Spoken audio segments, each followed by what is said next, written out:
I'm Chris Fowler for Sports Century. Like the Japanese steakhouse for which he was named, Kobe Bryant was a product of privilege and was prepared for one purpose: to please the palate and satisfy the appetite. Raised in Italy by an extraordinarily close family, he was composed far beyond his years. Possessing such flair that some dared make comparisons to Michael Jordan, Bryant leaped directly from high school to the NBA.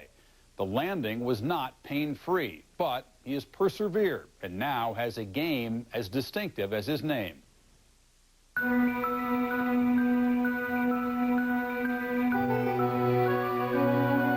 not Michael Jordan. There'll never be another Michael Jordan.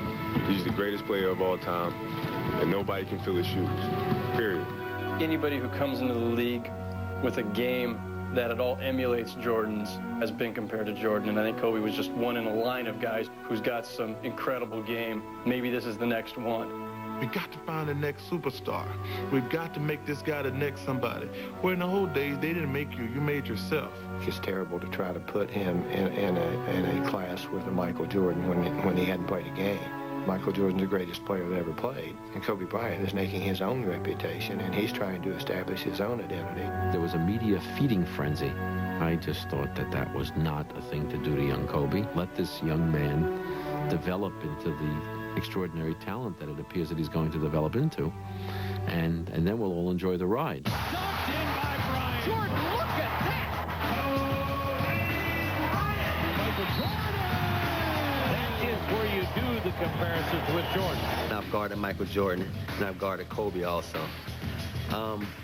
Really can't tell the difference from them apart. Everybody knew what Michael Jordan was going to do when he had the basketball. You just couldn't stop him. And it's a different situation with Kobe. You don't know what he's going to do because he hits you with so many different ways. Usually a couple times a game, Kobe will do something where I'll just go, God, that was just like Michael.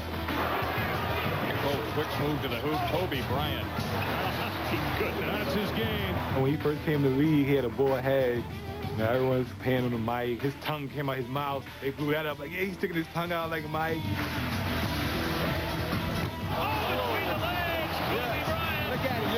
You know, he came in, won the dunk contest his rookie year, and people were like, you know, he wants to try to be like Mike too much. Deep down inside, I think he thought it was great because here you got a 17-year-old kid compared to the greatest player in the world. If you know the Lakers situation, they called him 23. That's his nickname. It was like the second coming of Michael Jordan. Whether he liked it or not, I don't know, but he didn't shy away from it. That's a big misconception. I patterned my game after Michael's. Growing up, I studied Michael as I've studied Magic, as I've studied Larry. And being 6'6", some of the moves that he uses on the court, well, obviously benefit me a great deal. Kobe would say that he was trying to emulate all of the big guys, but it was evident. The blueprint of Michael Jordan was right there. He wanted to be the tracing paper. If Michael took 500 jump shots, he took 1,000. If Michael got up and worked out at 8, Kobe was working out at 7:30. So he was trying to catch up to that and be beyond. We were playing for hours and hours just dreaming about what we will be. And he was Michael Jordan every time. While Kobe Bryant worked to make his court dreams a reality, he was already savvy at the tricky game of public relations. Kobe has this composure at age 17 and 18 that is completely belying his actual age. He's very good at speaking with the media, and there was something about it that even that was Jordan-like. He was way ahead of his time. I can remember distinctly watching him on the back of the bus, you know, where everybody else is reading Sports Illustrated or sports section of the paper. He has Time magazine, but 18 years old. Me meeting Kobe for the first time outside the House of Blues in L.A., he called me sir. Very well-mannered young man.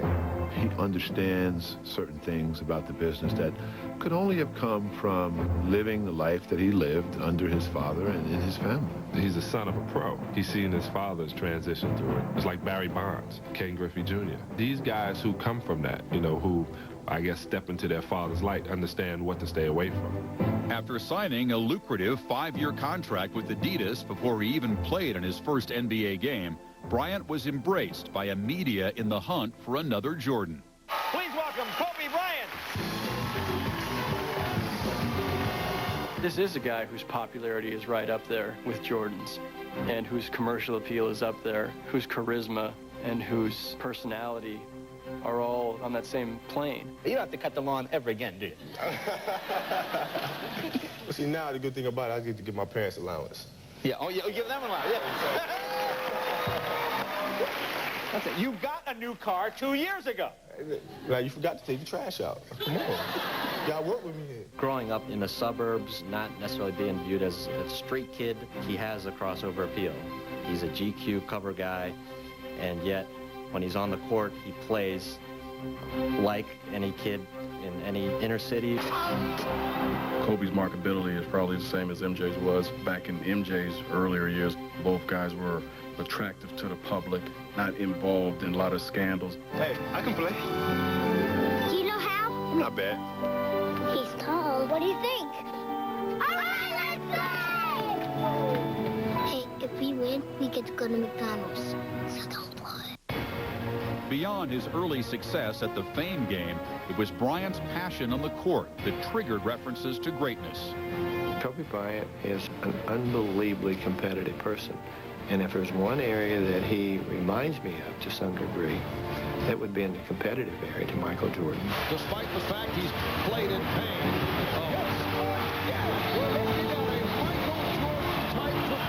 He loves the ball at the end of the game, and you sort of know he's going to get it. And it's very Jordan-esque in a way.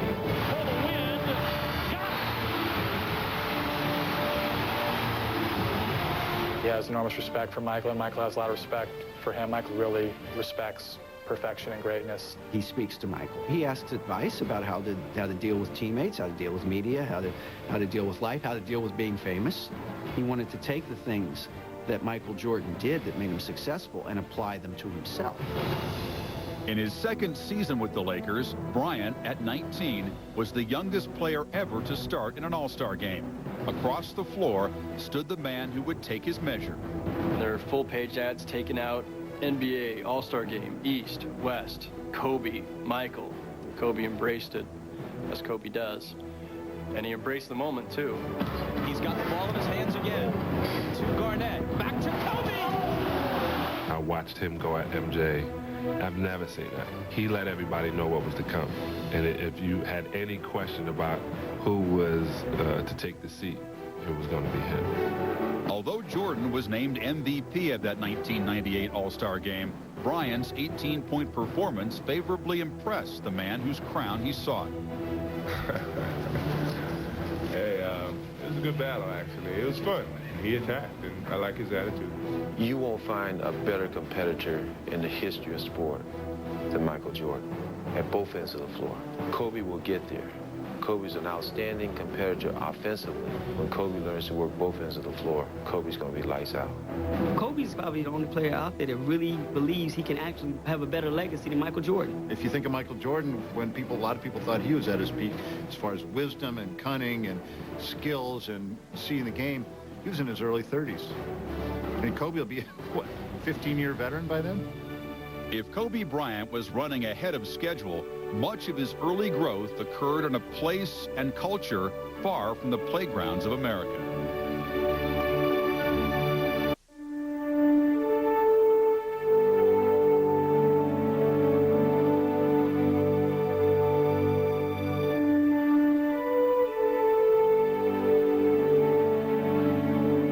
Living in Italy, you're going back in time, and a culture that is very rich, a lot of traditions.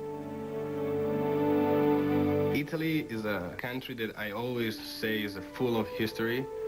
We have thousands of years of history, culture. It wasn't the hustle bustle of America. It was a little bit more laid back and much more relaxed. A lot of family values in the sense that you eat every meal together. You really get close to your families.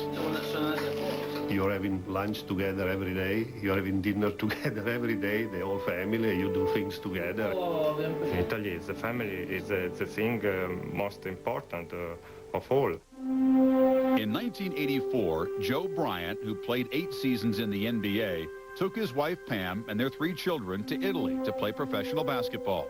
Kobe, their only son, was 5. They took a lot of the best attributes of Italian life and applied them to their own family. They spent a lot of time having meals together, going out sightseeing, going out for walks, going to their father's basketball games. A lot of American players, when they come over here and play, they leave the family in the United States. But Joe brought everybody over here, integrated them in the Italian schools. My family and I really had to bond together. You know, you go into to us, it's like a whole nother world. You don't speak the language, you don't know anybody out there. And so all you have is one another. As a result, I've become very, very loyal. Jelly Bean Bryant, who averaged 30 points over 7 seasons, flourished in the exuberant culture of the Italian League.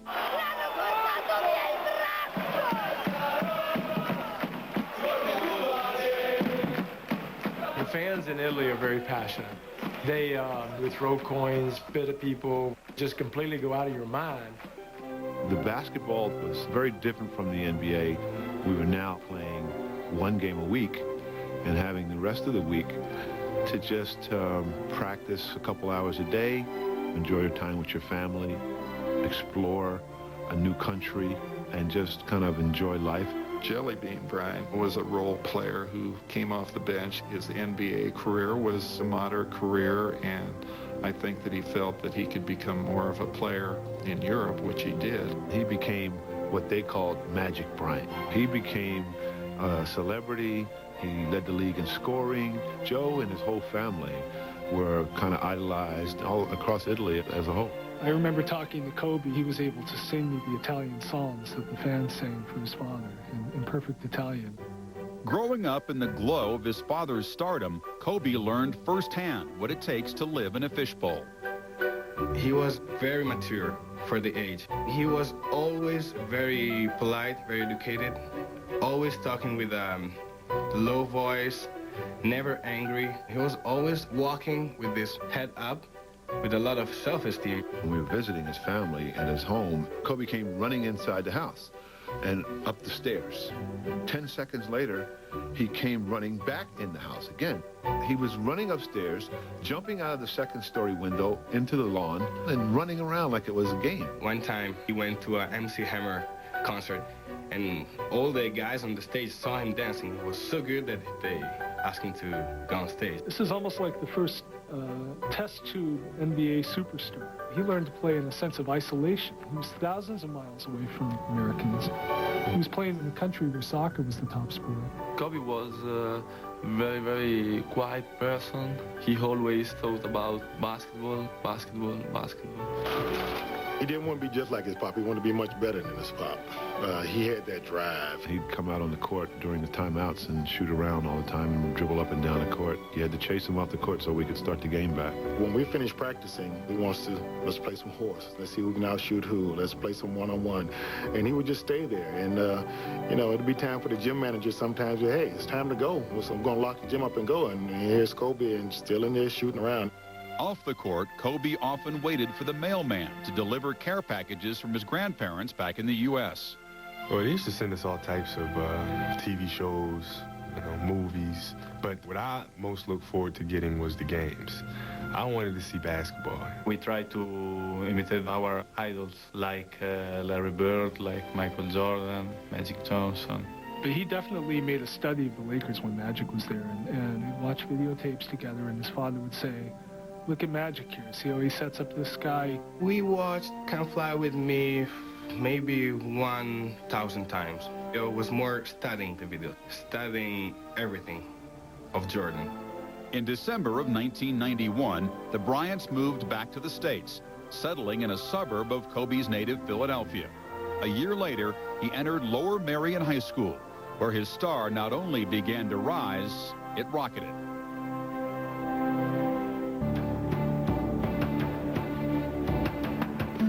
I had heard a lot about this youngster who at the time was 13 years old. I invited him to scrimmage against our varsity. After 5 minutes of play against my varsity, I turned to my assistant coaches and I said, this kid's a pro. Kobe learned so much from his father on the court, just little things that only his dad as a professional basketball player could have taught him, like pinching you in the ribs to get a rebound or elbowing you in the right spot or holding your jersey. As Lower Merion's JV coach, Joe Bryant concentrated on his son's every move on the varsity. His father would yell something out in Italian, and he would kind of glance over at his father, nod his head, and then do something nasty on the floor. Oh, no! First year here, they were 4-20, something like that. But he started. He was the first freshman starter here at Lower Merion High School in maybe 2-3 decades. John Lucas, who at the time was coaching the Sixers, started coming to a lot of our games. Kobe got invited by John to scrimmage at St. Joe's University with some of the current Sixers. He and Stackhouse played one-on-one, McDice. He played with all our guys, and Kobe was always at any workouts. Kobe showed up. He beat everybody. I said, the guy's a pro. Averaging 31 points and 12 rebounds, Bryant took Lower Merion into the state playoffs, only to get knocked out in the semifinals. The taste of defeat was bitter. We went in the locker room, the whole team was crying. He said, I hate this feeling. He said, man, next time we stop playing basketball, it's because there's no games left. Bryant started his senior season with 2 goals. One was to win the state championship. The other was less public and considerably more ambitious. The first day of practice, Kobe was reaching and grabbing and clutching a lot on defense.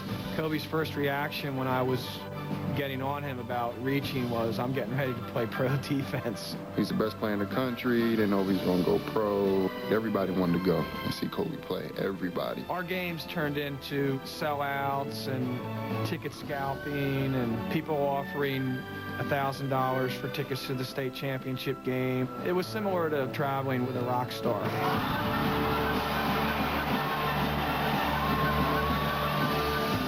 It's so packed where you have people standing up on the side, people in the hallway looking into the game, NBA scouts, college scouts. We had to stand like 4 rows of people deep, standing. Couldn't get, we were getting in the stands. All the top schools in the country would just come in. Every day the coaches would come with a new basketball letter from another team. Kobe would get them at the end of school, and we'd all sort of sit out in this corridor hanging out. And Kobe would just give out letters to whoever, unopened letters. After leading the Aces to the 1996 state championship, Bryant added a new dimension to his celebrity by taking TV and recording star Brandy to his prom. Meanwhile, colleges knocked on his door, but Bryant was looking to live his dream sooner rather than later. He really believed at the time, even at like 18, 19 years old, if I enter the NBA right now, I will be one of the 10 best players in the league. Jordan and Barkley were getting older at the time, and it was one of his dreams to step onto the court and square off against players of that caliber. Now, I remember reading something about Magic playing against professional players when he was in high school, and that kind of triggered an idea. Of course, Kevin Garnett made the jump. That kind of helped me out a little bit as well. Widely acclaimed as the finest prep player in the nation, Kobe Bryant could play basketball at any college in the country. I don't think it's no rush to get him in the pros. I think that's his dream. I mean, what's rushing your dream? He made a call to me to ask me, should I think about going to NBA? And I just said, then, what did your father say? He said, Father said, go for it. I said, well, then you need to go for it.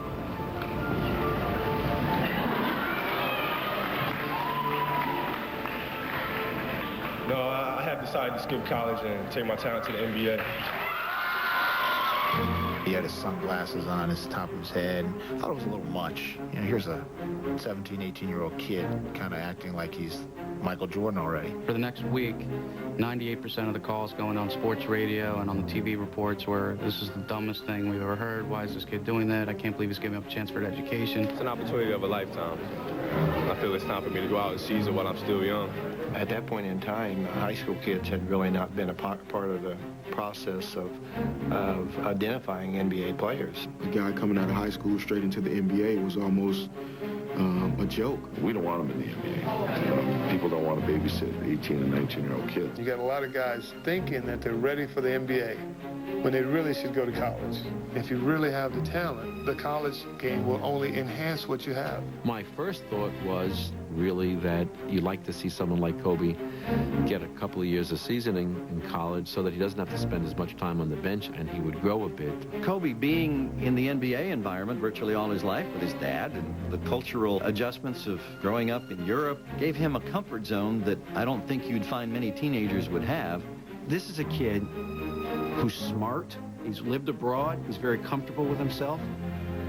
If this kid doesn't go to college, who does? With the 13th pick in the 1996 NBA draft, the Charlotte Hornets select Kobe Bryant from Lower Merion High School in Pennsylvania. After I was drafted, I'm on the phone with the accountants, and he's like, well, you don't have too much use for you here in Charlotte. So we're thinking of trading him, to Los Angeles. Okay, all right.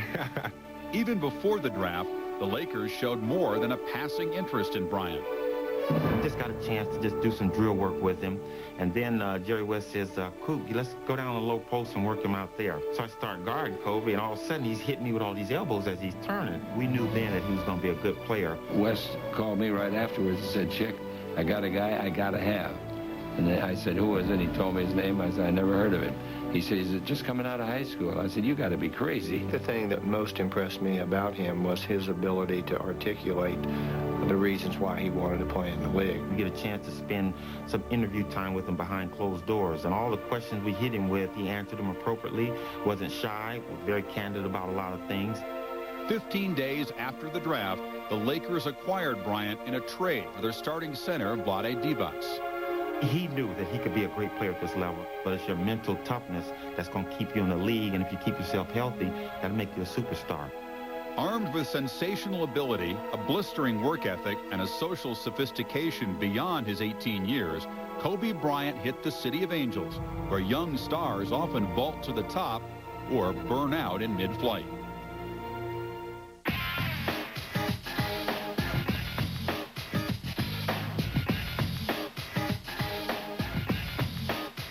The Lakers have always been looked at as one of the elite teams going back from the Wilt Chamberlain and Jerry West days. And the Showtime years with Magic Johnson and Worthy and those guys. The first time I met him, he was thrilled to death, because he remembered us back in the day playing, to put that Laker uniform on. It seemed like that was probably the most exciting day of his life. Physically, when he got here, he was good or better than anyone he played against. He had great size, great ball handling ability, great speed and quickness. After we finished practice, he wanted to go, are they playing at Venice Beach? Kobe just finished an NBA practice. You don't need to go play again. He wanted to go to high schools and play. He wanted to go to UCLA and play. His whole mentality was still play, play, play, play. I heard the ball bouncing in the form, and the lights weren't on. And I walked past, and I look in there, and it's Kobe. He's in there in the dark shooting. Accustomed to being alone after a childhood in which he moved many times, Bryant suffered the pangs of an emotional solitude defined by age, or lack of it.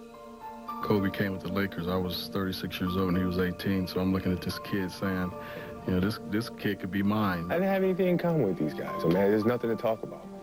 I was more focused on the game of basketball. It was tough to get a feel for Kobe because you couldn't compare yourself or you couldn't empathize with what he was going through. The difficult part about young kids jumping into this world, because it's really a man's world, the NBA, and obviously you might be able to play it athletically, but it's a mental thing and it's a social aspect that you have to deal with. He just seemed to be a loner. He wasn't one of those guys that wanted to hang out all the time, too young to go to bars and all that stuff. If you didn't speak to Kobe first, he may not speak. And at first I was kind of taken aback by that and almost offended. It wasn't really to shy away from his teammates. He's just used to being alone. He got along with everybody, but at the same time, I don't think he really wanted to attach himself to somebody. One of the players told me that they were told not to touch him. He was not to be hazed and not to be pushed, and it came from the top, and that caused some animosity. He's got endorsement contracts coming in already. He's got an Adidas deal. There's going to be jealousy factors the second he walks through the door. And so they're talking behind Kobe's back some, while they're kind of teasing him. Shaq's calling him Showboat. Showboat played a good game for his first game. I really look forward to going out there. Have you autographed Showboat, Bryant? I've been watching you a long time, man.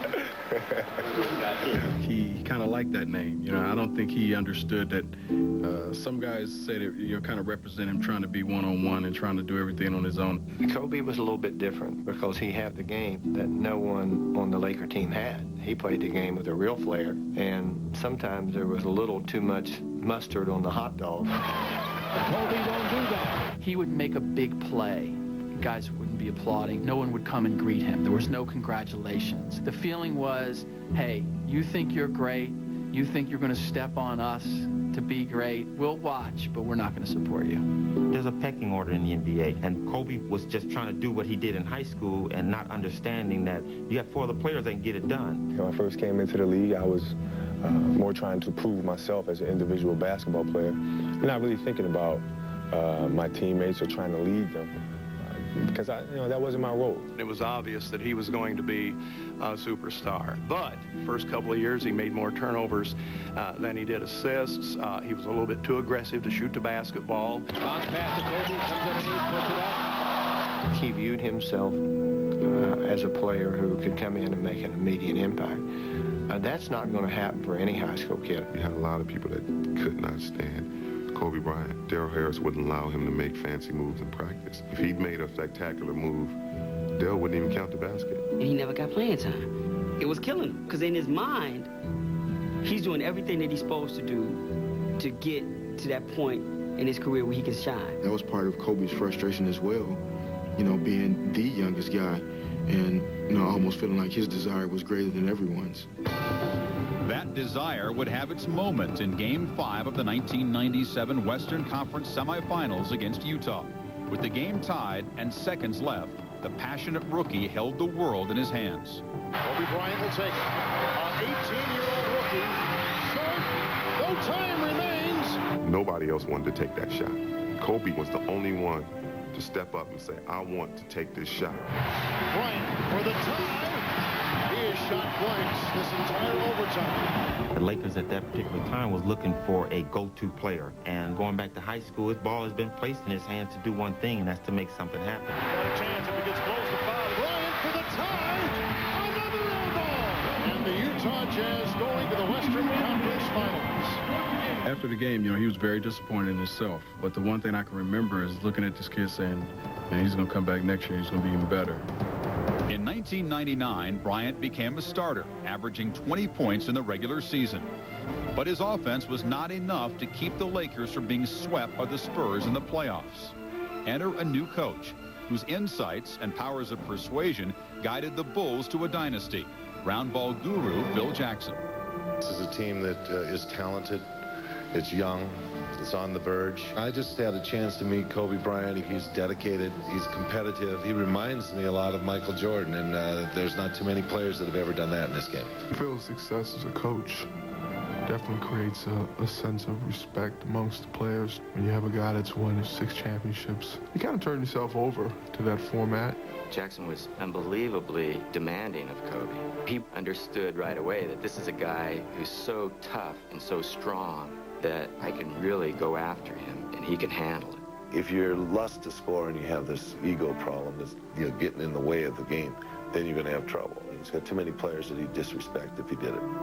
Phil's known as the master of mind games. Kobe looked at Phil when that became an issue and said, just coach.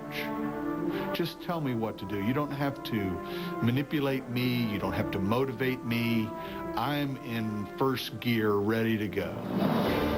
In Game 7 of the 2000 Western Conference Finals against the Trailblazers, Bryant posted 25 points, 11 rebounds, and 7 assists. But it wasn't stats that defined his maturity. It was poise in crunch time. Bryant to shot.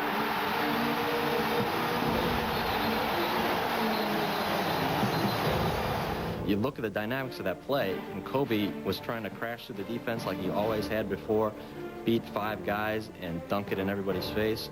But the difference was that he had learned that that's not the way to win it. After eliminating the Blazers, the Lakers held a 2-1 lead over Indiana in the NBA Finals. Having sat out Game 3 with a sprained ankle, Bryant played in Game 4 and took over after Shaquille O'Neal fouled out with 2.5 minutes left in overtime. Kobe's looking over at the big fellow on the bench saying, don't worry about a thing, man. I got it. Kobe just literally takes the whole game and just puts it on his shoulders. How good is this kid? That was the performance that, up until that time, really, you'd only seen a player like Michael Jordan do. People in the stands in Indiana talking about, who is that guy wearing number 8? Is that a 23, and all of a sudden he changed jerseys? Shaw, running one-hander, followed in by Kobe Bryant. Now no one's going to skirt around, is he Michael Jordan, is he the next or anything? Well, he's the next. The 2000 NBA Finals served to help heal the relationship between Kobe and his teammates. And it led to some early belief that everything was fine. But throughout Kobe and Shaq's tenure together at Los Angeles, the old ghosts have a tendency to revisit.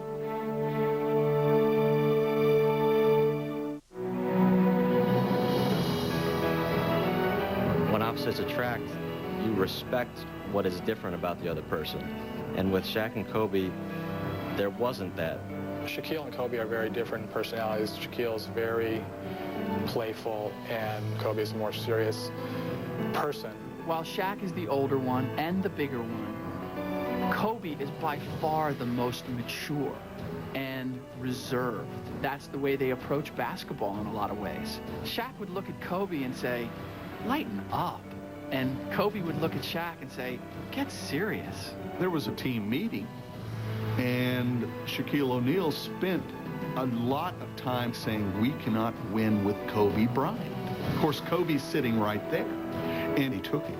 Kobe was very young and impulsive, and Shaq just felt that he didn't really understand the importance of team play, the importance that Shaq played with the team. These hard feelings built up over time. During a 2-on-2 pickup game, Shaq slapped Kobe. It was obvious that this was something that would never be forgotten. It was a hard moment. Such episodes, not all of them with O'Neal, have tended to drive Bryant to achieve ever higher levels of play. After winning an NBA championship, he hardly took a breath before steeling himself for the next season. I remember him saying he took 2 weeks off and went right back to training for the next year. Now, that's amazing.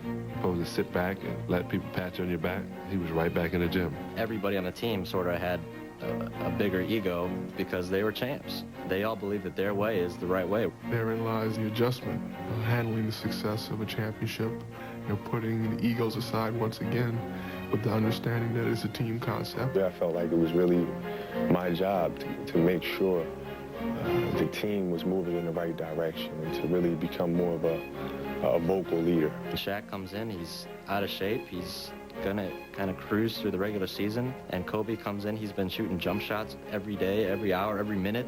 Kobe said, okay, I can either reward myself for all the things I've done, or I can give it to this guy who can't get up and down the court and who they're going to foul at the end of the game. So tell me what I'm doing wrong here. Sometimes I wish he was a little bit more diplomatic. Kobe's going to be Kobe. That's the one thing I've learned, I respect about him. He's very opinionated, but he's very honest. Things finally hit their low point between Kobe and Shaq in January 2001. ESPN Magazine's just done its major story on Kobe, in which Kobe expresses some of his frustrations at trying to fit in, wanting to turn his game up, not down, and it all blows up when that story hits. When everything went through me, the outcome was good. If the big dog ain't me, then the house won't get guarded. Period. People wanted me to just kind of level off my play and not improve and just do the same thing I did last year. And I'm not going to do that. And I work too hard, and I improve as a basketball player every day, and I want to show that I improve. Shaq told me I'm too big to ride in the backseat of anybody else's car. Kobe called other teams and said, is there any way that a trade could be arranged? Phil Jackson just stepped back. He still allowed Kobe to be himself, and he allowed Shaq to be himself. And when they did clash and bump heads, he let them figure it out for themselves. You almost get the impression that the two guys just can't stand to be in the same room together. And it's just not that way. It's almost like a family situation, like a big brother, younger brother situation where there are good days, there are bad days. I can remember having the same problems with Magic. We had different personalities, but we were able to communicate. We didn't have to be like best of friends. And the same thing with Kobe. We had our moments where it was hard to play with one another, but we never disliked one another. It wasn't so much that Kobe had to develop a relationship with Shaq as he had to develop a relationship with that entire team. Kobe had always kept to himself. I can remember time and time again him getting a new CD, either before or after practice. He would sit in his car and just listen to the CD all the way through.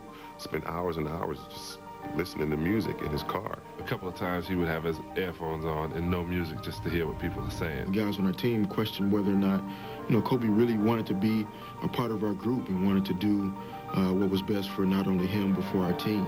He plunged into very, very dark mood. He told me that the thing that was really tough, it was just very difficult to have worked so hard to be as good as he could be and to be misperceived by so many people as such a selfish, arrogant, internally focused person. In the spring of 2001, Bryant, hampered by a sore left ankle, began to slowly surface from his grim-minded self-determination. You got to sit back and watch. And that's when he told me the maturity factor came in. I started to open up more to my teammates. I felt like I could trust them more, and vice versa. You could see Kobe interacting with more guys on the bus, on the plane. You could tell that he made an effort to just be more responsive around guys. Suddenly, they see the personality that he wouldn't let them see before. And he sees that these guys aren't out to get me. Maybe I need to lighten up. And maybe they need to get a little serious. Maybe we can meet halfway. He's on a breakaway. He gets a shot. The Shaq's a dunk. This offense that Phil Jackson designed, and the first and many times the last option will be Shaquille O'Neal. And I think Kobe's accepted that and understood just how important that is for the success of this team. Both of them came to realize that they needed each other. Shaq finally said, well, if we're going to have a championship team, I'd like to have Kobe Bryant on my club. And Kobe recognized that if we were going to have a good championship team, that Shaq had to be there. One particular meeting, he stood up and said, he cared about everybody on his team, and he said, I love Shaq like a big brother, and always have, and, I just want to go out and play and have fun and win. I told Kobe today he was my idol. He's playing. No, I'm serious. He's playing phenomenal. I think he's the best player in the league by far. We're very good friends, actually. We enjoy playing together to the point where sometimes Phil has to get on us because we're playing too much together. Our friendship has grown tremendously. With Bryant and O'Neal playing together, the Lakers dominated the 2001 playoffs, winning a record 15 of 16 games on their way to a second straight NBA title. What animosity? They must have been a farce because I didn't see any of it in the playoffs. Those two were in sync, on the same page every game. They use their competitiveness to bring everybody else together to fight for that one common goal, which is winning a championship. Back-to-back titles for the Los Angeles Lakers. It takes two to make some things go right. He's more open now as a person because of his success, and once again, just growth and maturity. He's definitely a different ball player, a better basketball player. But what I found out is that the game of basketball has really been a great teacher of life. Unending challenges, teamwork, doing things together. Doesn't let anybody know that he wants to. He doesn't work out most of the time with the Lakers. He works out at different gyms, just so nobody is aware of that. Kobe is a guy that if you ask him, he'll talk to you about certain things, but almost gives you the impression that, he's going to take care of his and his space, and you take care of yours, and when it's time for us to come together, we will. I got Kobe to go out in Miami. He was engaged, he was talking, he was cool, and then he went south. It's 1 o'clock. I go, I know, it's cool. I said, man, he was like, no, 1 o'clock, I go back. I got training in the morning. Come on, dog, I told you 1 o'clock. Basketball is this kid's life. That's all he ever wanted to do. I asked him, I think it was, what was the greatest Christmas present you ever got? And he went back, he said, I remember I got my first leather official NBA basketball. And how for years, he slept with that basketball. Sitting back on the couch, he's drinking some water. He takes the cap. He sees the wastebasket. He tries to fire it. It's probably 30 feet. He misses. He spent the next 3 hours. Everything else is out the window. He tried 100 times. He finally nails it. And he throws up his hands. I win. In 1999, after a very disappointing season, I asked him what he was going to do in the off-season. He said, basketball. There is nothing else. 3 years later, I posed the question, has your life changed? He said, very much. I'm a married man now. I'm just learning what it means to be a husband, and someday I'll learn what it means to be a father. And I'm very much focused on basketball, but I see the bigger picture. At a secret ceremony in Dana Point, California in April of 2001, Bryant married 19-year-old Vanessa Lane. Kobe's the classic control freak. We were going to report that he had gotten married. He'd successfully hidden it from everybody, and he was extremely upset because he felt like he had the situation kind of under control. He's seen what the mass invasion of privacy can do. He's very much a family-oriented guy, and he's not going to let them be dragged into the newspapers. I asked him, I said, why are you getting married so young? He said, I do everything young. I went pro young. I'm going to have my children young. We'll retire at 28 years old. Then go to Italy and play in my own squad. When someone dies, they go live for today, tomorrow's not promised. This is the only person that does it. As a player possessed by his own talent, Kobe Bryant seems to have little feeling for the past. When he returned to Philadelphia to play the 76ers in the 2001 finals, he showed not a wisp of nostalgia. He just didn't want the distraction of owning up to his own emotions about playing in his hometown. And so he kind of gives some brushing off remarks. What about going back to Philadelphia, your old home? I don't really care. I just want to go out there and play and, try to do what it takes to win the ball game. Kobe, anytime he talks about playing on the road, he loves the hostility. He feeds off that. And I don't think it affected him that much in the finals necessarily, but it certainly affected him at the All-Star game. 8 months after defeating the Sixers in the finals, Bryant went home again to Philadelphia for the 2002 All-Star game. Although he scored 31 points and was named MVP, there was no love lost in Philly. Kobe Bryant. It was so disheartening and so disappointing. Yet he stood up there, he acknowledged it, and he handled it with such class and such dignity. I find it unbelievable that the fans are booing you here. Does that hurt your feelings? Yeah, my feelings are hurt, man. I mean, I'm just out there trying to play and have a good time, and my feelings are hurt being from Philadelphia. He's articulate, and he didn't have that kind of street sound to him. He sounded like a guy who came from a prep school in a Philly suburb. I think people try to pick on Kobe Bryant. I saw him get punched against Portland. People are jealous of Kobe, and they try to take shots at him. There's just sort of ethos out there where basketball players are accepted or rejected at the street level. Kobe's not seen as hard enough. Kobe won't wear his hair in braids. Kobe doesn't hang out, so Kobe equals soft. I didn't grow up in the streets, but I played with a certain attitude, a certain aggression, and a competitive spirit and a tenacity. Now we've got a fight. Reggie Miller and Kobe Bryant are going at each other at midcourt. The benches have emptied, and this is a major brawl. He's going to have to make a stand because when you're really good, people don't like you. He just draw a line in the sand and say, I'm not backing down anymore. I think it's Kobe trying to stand up as a man now. He wants to let people know that he's not a kid anymore. He's trying to win respect. He wants people to understand that he's not going to back off. And so he's been a little more aggressive. Jordan was a ruthless competitor, really tough on teammates as well as opponents. He loved to go for the jugular, and I think Kobe fashions himself as that kind of player. Again, it's Kobe going to Jordan's level. What transpires henceforth is going to be the measure as to whether or not you can compare him to Michael Jordan. The pull-up jump shot, no short. Bryant underneath, back good. Kobe Bryant. I don't think he wants to be the heir apparent. I think he wants to be the next, Kobe Bryant. Kids want to say, I want to be like Kobe, and I think that's what he wants. Less than 2 weeks before Christmas of 1999, Kobe Bryant bought himself a pro basketball team. He was all of 21. Saying it represented a return to roots, he purchased half interest in Olimpia Milano, a franchise in the Italian league, which he had followed growing up. Although disputes with the co-owner led to a dissolution of the partnership, at least for a while, Kobe was not only making the shots, he was also, along with his father Joe, calling them. For Sports Century, I'm Chris Fowler.